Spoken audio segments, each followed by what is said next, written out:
In Chapter 3, Week 2, the concept of transformations, and our essential question is what kind of challenges transform people? So basically what we're looking at here is the challenges that transform us. Okay? The vocab that you should have defined would be on pages 178 and 179. Hopefully you took care of that. Okay.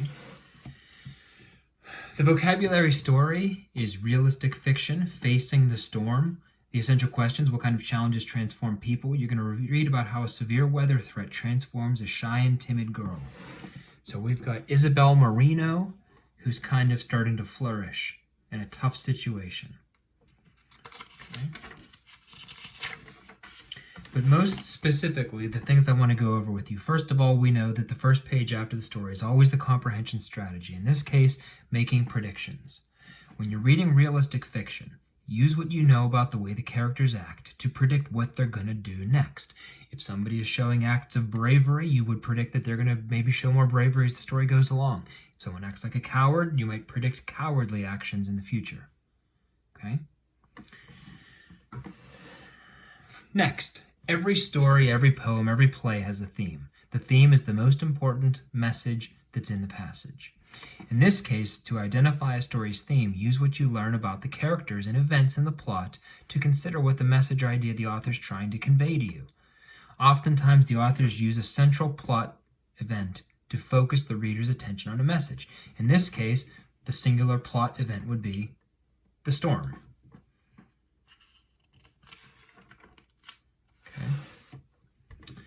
Next, we talk about genre. In this case, the story is a realistic fiction. This is a story that didn't take place but could have. You know that realistic fiction often has a third-person narration with a point of view limited to one person's perspective. In this case, you're limited to Isabella. It often includes strong, vivid verbs to describe the events.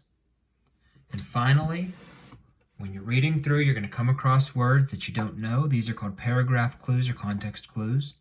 As you read a story, you may come across a word that has more than one possible meaning. So in this case, we're talking about multiple meaning words. To figure out which word they're talking about, use the context clues within the paragraph. If the author uses the word bat, that could be a baseball tool, that could also be a creature. So if they're talking about creatures in a zoo, you know they're probably not talking about a baseball bat, and you can use your context clues to determine that they're talking about the animal.